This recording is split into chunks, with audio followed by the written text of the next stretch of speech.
Praise Lord, hallelujah. खुदा प्रभु यीशु मसीह में सभी को शालोम। हमारा खुदा प्रभु यीशु मसीह हर प्रतिकूल परिस्थिति में भी हमारा सहायक है, हमको सहायता करता और उस परिस्थिति में से छुड़ाता है। आइए हम दुआ करें। खुदा प्रभु यीशु मसीह तो हमारा जीवित परमेश्वर है और हर परेशानी से तू हमको छुड़ाता है। इसके लिए हम तुझे धन्यवाद देते हैं। जब जब तेरे लोग तुझे पुकारते हैं, उनके प्रार्थना को तू सुनता है और उनको कठिन परिस्थिति में से छुड़ाता है। इसके लिए हम तुझे धन्यवाद देते हैं। प्रभु यीशु मसीह के नाम से मांगते हैं, आमीन। पुकारता है आज यीशु। खुदा प्रभु यीशु मसीह हमको हर परिस्थिति में सहायता करता और छुड़ाने का सामर्थ्य रखता है।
ढूंढती है उसकी नजर।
जब हम न्यायियों की पुस्तक पढ़ते हैं तो हर अध्याय के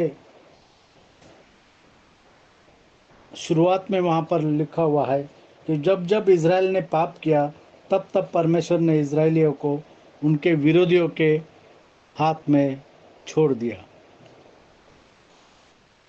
अगर हम आज इज़राइल की परिस्थिति देखते हैं, कुछ 2 दिन पहले ही काफ़ी सारे इज़राइल के विरोधी एक तरफ जमा हो रहे, जैसे हम देख रहे कि गाज़ा, लेबनान, अब ईरान भी, और येमेन, हुती, सीरिया, तुर्की, सऊदी अरब, यूएई, ये सब इज़राइल के विरोधी आजकल बढ़ते जा रहे हैं और वो इज़राइल के विरोध में लड़ाई करने के लिए तैयार है।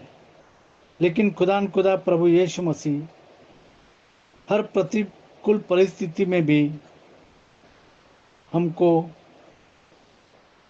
सहायता और मदद करता है और उस परिस्थिति से हमको छुड़ाता है जब हम उसके नाम को पुकारते हैं। और यहाँ पर भी अगर हम न्यायियों की पुस्तक पढ़ेंगे, 4था अध्याय, न्यायियों की पुस्तक 4था अध्याय और 1 से आगे, जब एहूद मर गया तब इज़राइलियों ने फिर यहोवा की दृष्टि में बुरा किया। हम देखते हैं कि इज़राइलियों के कई राजा, वो परमेश्वर के दृष्टि में जो बुरा है उन्होंने वही किया। बहुत कम राजा ऐसे हैं कि जिन्होंने जो परमेश्वर के दृष्टि में अच्छा है वही उन्होंने किया। और यहाँ पर हम देखते हैं जब एहूद मर गया तब इज़राइलियों ने फिर यहोवा की दृष्टि में बुरा किया, इसलिए यहोवा ने उनको हासोर में विराजने वाले कनान के राजा याबीन के अधीन कर दिया। कनान के राजा याबीन के हाथ में परमेश्वर ने इज़राइल को कर दिया उस वक्त। और हम जानते हैं कि जब हम न्याय की पुस्तक पढ़ते हैं तो उस वक्त इज़राइलियों में राजा नहीं हुआ करते थे, न्याय ही हुआ करते थे और वो इज़राइल का न्याय करते थे। और यहाँ पर हम देख रहे हैं कि इज़राइल में कोई राजा नहीं था उस वक्त, और याबीन राजा जो है उसके अधीन इज़राइल को कर दिया गया, जिसका सेनापति तीसरा था जो अन्य सीसरा जातियों था। के उसके सेनापति का नाम सीसरा था जो अन्य जातियों के हरोशेत का निवासी था। तब इज़राइलियों ने यहोवा की दुहाई दी। और यहाँ पर हम देख रहे हैं कि तब इज़राइलियों ने यहोवा की दुहाई दी। जब जब परमेश्वर के लोग उसकी दुहाई देते हैं और पश्चाताप करते हैं तो खुदा उनको उस परिस्थिति से बचाता है, चाहे वो कैसी भी परिस्थिति हो, चाहे वो परिस्थिति प्रतिकूल हो, फिर भी परमेश्वर उनको उस प्रतिकूल परिस्थिति से बचाता है, क्योंकि तीसरा के पास लोहे के 900 और यहाँ पर हम देख रहे हैं कि सीसरा के पास लोहे के 900 रथ थे, लोहे के 900 रथ। और एक रथ में कितने घोड़े लगते हैं? शायद 12-12 घोड़े लगते हैं। तो इतने घोड़े लेकर के 900 लोहे के रथ उसके पास थे, और ये बहुत बड़ी बात थी उस वक्त। और क्योंकि सीसरा के पास लोहे के 900 रथ थे और वह इज़राइलियों पर 20 वर्ष तक बड़ा अंधेर करता रहा। सीसरा जो सेनापति है ये इज़राइलियों पर बड़ा अंधेर करता रहा, उनको सताता रहा। उस समय लपीदोत की स्त्री दबोरा जो नबिया थी, और यहाँ पर हम देख रहे कि दबोरा जो है वो नबिया थी, वो इज़राइल का न्याय करती थी, जो इज़राइलियों का न्याय करती थी। वह एप्रेम के पहाड़ी देश में रामा और बेतेल के बीच में दबोरा के खजूर के तले बैठा करती थी और इज़राइली उसके पास न्याय के लिए जाया करते थे। उसने अबीनोअम के पुत्र बाराक को केदेश नप्ताली में से बुलाकर कहा, और दबोरा ने बराक को बुलाया और उससे कहा, क्या इज़राइल के परमेश्वर यहोवा ने यह आज्ञा नहीं दी कि तू जाकर ताबोर पहाड़ पर चढ़ और नप्तालियों और जबलूनियों में के 10,000 पुरुषों को संग ले जा। तब मैं याबोन के सेनापति सीसरा को रथों और भीड़ भाड़ समेत और यहाँ पर परमेश्वर ने कहा कि याबीन के सेनापति सिसरा को रथों और भीड़ भाड़ समेत कीशोन नदी तक तेरी ओर खींच ले आऊंगा और उसको तेरे हाथ में कर और दूंगा। उसको तेरे हाथ में कर दूंगा। इस परिस्थिति को मैं निकाल दूंगा। जब सिसरा जो है वो उनके ऊपर अंधेर करता रहा 20 साल तक, और जब इज़राइल ने दुहाई दी परमेश्वर की, परमेश्वर ने कहा कि सिसरा को मैं तेरे हाथ में कर दूंगा। बाराक ने उससे कहा, यदि तू मेरे संग चलेगी तो मैं जाऊंगा, नहीं तो नहीं जाऊंगा।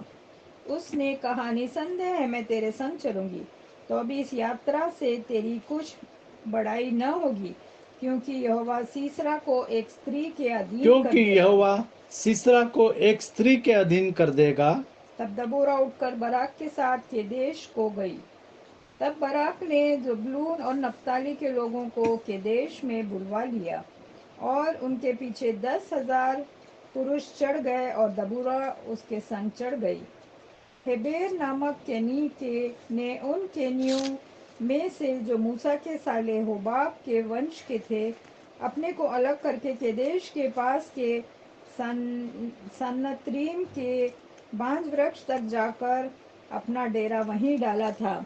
जब सीसरा को यह समाचार मिला जब सिसरा को यह यह समाचार मिला कि अबूनोअम का पुत्र बराक तबोर पहाड़ पर चढ़ गया है, तब सीसरा ने अपने सब रथ, जो लोहे के 900 रथ थे, और अपने संग की सारी सेना को अन्य जातियों के हरोशेत से कीशोन नदी पर बुलवाया। और यहाँ पर हम देखते हैं कि सिसरा ने अपने सब रथ, मतलब 900 रथ जो उसके लोहे के थे, वो सारे के सारे लेकर के अपने संग की सारी सेना को अन्य जातियों के हरोशेत से किशोन नदी पर बुलवाया। तब दबोरा ने बाराक से कहा, उठ, क्योंकि आज वह दिन है जिसमें यहोवा सीसरा को तेरे हाथ में कर देगा। और यहाँ पर दबोरा ने बराक से कहा कि उठ, क्योंकि आज वह दिन है 20 साल के बाद, आज यह दिन है कि जिसमें यहोवा सिसरा को तेरे हाथ में कर देगा। क्या यहोवा तेरे आगे नहीं निकला है? क्या यहोवा तेरे आगे नहीं निकला है? जिस तरीके से परमेश्वर ने मूसा से कहा कि मैं तेरे आगे आगे चलूंगा। जब मूसा ने कहा कि मेरे साथ कौन है, तो परमेश्वर ने मूसा से कहा कि मैं तेरे आगे आगे चलूंगा। और इसी तरीके से यहोवा बराक के आगे आगे निकला। इस पर बराक और उसके पीछे पीछे 10,000 पुरुष तबोर पहाड़ से उतर पड़े। तब यहोवा ने सारे रथ, वस्त्र, सारी सेना समेत सीसरा को तलवार से बाराक के सामने घबरा दिया। यहाँ पर हम देख रहे कि परमेश्वर ने सिसरा को, जो इज़राइल के विरोध में था, उसको घबरा दिया। सारे रथों वरन सारी सेना समेत सीसरा को तलवार से बाराक के सामने घबरा दिया, और सीसरा रथ पर से उतर के पांव पांव भाग चला। और सीसरा जब डर गया तो वो रथ से उतर करके भागने लगा, क्योंकि उसने देखा कि उसके सारे रथों का नाश हो रहा है। 900 रथ जो उसके साथ में थे और लोहे के थे। और बराक 16 और बराक ने अन्य जातियों के हरीशेत तक रथों और सेना का पीछा किया, और तलवार से सीसरा की सारी सेना नष्ट की गई। और यहाँ पर हम देख रहे न बचा। यहाँ पर हम देख रहे कि सीसरा ने बराक ने अन्य जातियों के हरोशेत तक रथों और सेना का पीछा किया। 900 रथों और सेना का पीछा किया, और तलवार से सीसरा की सारी सेना नष्ट की गई, क्योंकि परमेश्वर बराक के साथ में था। परमेश्वर उसके आगे आगे निकला था, और एक भी मनुष्य न बचा। और जितने भी मनुष्य सीसरा ने अपने साथ लिए थे, उनमें से एक भी न बचा, क्योंकि वो लड़ाई परमेश्वर ने लड़ी। हमारी ज़िंदगी में भी हमारी लड़ाई, परमेश्वर कहता है कि ये लड़ाई तेरी नहीं है, ये लड़ाई मेरी है, मैं इस लड़ाई को लड़ूंगा।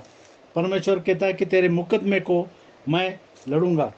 ज़रूरत है कि हम हमारे मुकदमे को और हमारे लड़ाई को परमेश्वर के हाथ में दे दे। कोई भी विकट परिस्थिति में भी, प्रतिकूल परिस्थिति में भी हमको उस परिस्थिति को परमेश्वर के हाथ में, प्रभु यीशु मसीह के हाथ में देना चाहिए। तब परमेश्वर उस परिस्थिति को बदल देगा। परंतु सीसरा पाँव पाँव हेबेर केनी की स्त्री याएल के डेरे को भाग गया। और यहाँ पर हम देख रहे कि याएल के डेरे को सीसरा भाग गया, क्योंकि हासोर के राजा याबीन और हेबेर केनी में मेल था। तब याएल सीसरा से भेंट के लिए निकलकर उससे और कहने यहाँ पर लगी, हम देख रहे कि जो स्त्री याएल थी वो सीसरा के भेंट के लिए निकलकर उससे कहने लगी, हे मेरे प्रभु, आ मेरे पास आ और ना डर। तब वह उसके पास डेरे में गया और उसने उसके ऊपर कंबल डाल दिया। और याएल ने सीसरा के ऊपर कंबल डाल दिया ताकि कोई उसको देखे नहीं, वो किसी को दिखे नहीं, किसी को मालूम न पड़े कि सीसरा यहाँ पर दौड़कर अपनी जान बचाकर आया है। तब सीसरा ने उससे कहा, मुझे प्यास लगी है, मुझे थोड़ा पानी पिला। सीसरा ने कहा, मुझे प्यास लगी, मुझे पानी पिला। जैसे प्रभु यीशु मसीह कहता है कि आओ प्यासे लोगों, मेरे पास आओ, मैं तुम्हारी प्यास को बुझाऊंगा। जैसे प्रभु यीशु मसीह कहता है कि जो मेरे पास आते हैं वो कभी भूखे नहीं रहेंगे, जो मुझ पर विश्वास रखते हैं वो कभी भी प्यासे नहीं रहेंगे। लेकिन यहाँ पर हम देख रहे कि सीसरा जो है वो लड़ाई के वजह से प्यासा हो गया और वो याएल से कहता है कि मुझे प्यास लगी है, मुझे थोड़ा पानी पिला। तब उसने दूध की कुप्पी खोलकर उसे दूध पिलाया और उसको उड़ा दिया। फिर से उसको उड़ा दिया, उसको दूध पिला दिया और फिर से उसको उड़ा दिया ताकि उसको कोई नहीं देखे। तब उसने उससे कहा, डेरे के द्वार पर खड़ा रहे, और यदि कोई आकर तुझसे पूछे, यहाँ कोई पुरुष है, तब कहना, कोई भी नहीं। और इसके यहाँ पर बाद हम देखते हैं कि सीसरा ने याएल से कहा कि डेरे के द्वार पर खड़ी रहा, और यदि कोई आकर तुझसे पूछे, यहाँ कोई पुरुष है, कोई छुप के यहाँ पर आया है, तब कहना, कोई भी नहीं है। और ये झूठ कहने के लिए उसने याएल को कहा। इसके बाद हेबेर की स्त्री याएल ने डेरे की एक खूंटी ली और अपने हाथ में एक हथौड़ा भी लिया, और दबे पांव उसके पास जाकर खूंटी को उसकी कनपटी में ऐसा ठोक दिया कि खूंटी पार होकर भूमि में धंस गई। वह तो थका था, इसलिए गहरी नींद में सो रहा था, अतः वह मर गया। यहाँ पर हम देख रहे कि इसके बाद याएल ने अपने डेरे के पास जो खूंटी है वो वहाँ से निकाल ली और अपने हाथ में एक हथौड़ा भी लिया। एक खूंटी जो खिला होता है बड़ा, वो और एक हथौड़ा, और दबे पांव उसके पास जाकर खूंटी को उसकी कनपट्टी में से ऐसा ठोक दिया कि खूंटी आर पार होकर भूमि में धंस गई। तो उसका सर जो है वो खूंटी के साथ भूमि के अंदर धंस गया। वह तो थका था ही, इसलिए गहरी नींद में सो रहा था, अतः वह मर गया। और तब इस तरीके से जो सीसरा था वो मर गया। परमेश्वर ने अपना हाथ बढ़ा करके सीसरा को खत्म कर दिया। जिस तरीके से परमेश्वर ने दबोरा को कहा था कि मैं सीसरा को तुम्हारे हाथ में कर दूंगा। जब बाराक सीसरा का पीछा करते हुए आया, तब याएल उससे भेंट करने के लिए निकली और कहा, इधर आ, इधर आ, जिसका तू खोजी है उसको मैं तुझे दिखाऊंगी। तब उसने उसके साथ जाकर क्या देखा कि सीसरा मरा पड़ा है और वह खूंटी उसके कनपटी में गड़ी हुई है आर पार, और जमीन के अंदर वो धसी हुई है। इस प्रकार परमेश्वर ने उस दिन कनान के राजा याबीन को इजराइलियों के सामने नीचा दिखाया, और इजरायली कनान के राजा याबीन पर प्रबल होते गए। और इज़राइल यहाँ तक कनान कि- के राजा याबीन पर प्रबल होते गए, यहाँ तक कि उन्होंने कनान के राजा याबीन को नष्ट कर डाला। नष्ट कर दिया। क्योंकि खुदा प्रभु यीशु मसीह कहता है कि इज़राइल जो है ये मेरी भेड़ है। हमको इज़राइल के लिए प्रार्थना करना है।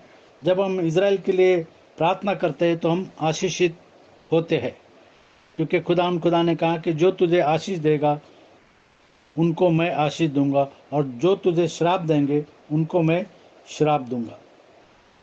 आज के तारीख में हम देख रहे हैं कि इज़राइल के विरोधी जो है वो बढ़ रहे हैं और इज़राइल के ऊपर चढ़ाई कर रहे हैं, लेकिन अकेला इज़राइल जो है वो सब देशों को उत्तर दे रहा है, क्योंकि परमेश्वर उनके साथ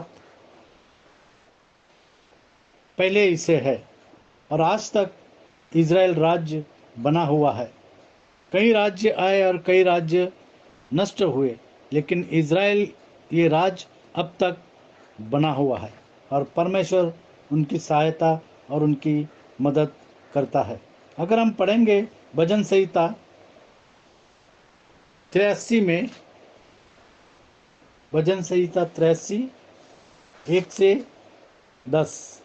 हे यहोवा मौन न रहे, हे यहोवा चुप न रहे और न शांत रहे। जैसे हमने पढ़ा कि इज़राइल ने परमेश्वर की दुहाई दी और परमेश्वर ने उनकी प्रार्थना को सुना। जब जब इज़राइल ने पाप किया, परमेश्वर ने इज़राइल को उनके विरोधियों के हाथ में छोड़ दिया। और यहाँ पर जब वो कहते हैं हे परमेश्वर मौन न रह, हे यहोवा चुप न रहे और न शांत रहे, क्योंकि देख तेरे शत्रु हंगामा मचा रहे हैं और तेरे बैरियों ने सिर उठाया है।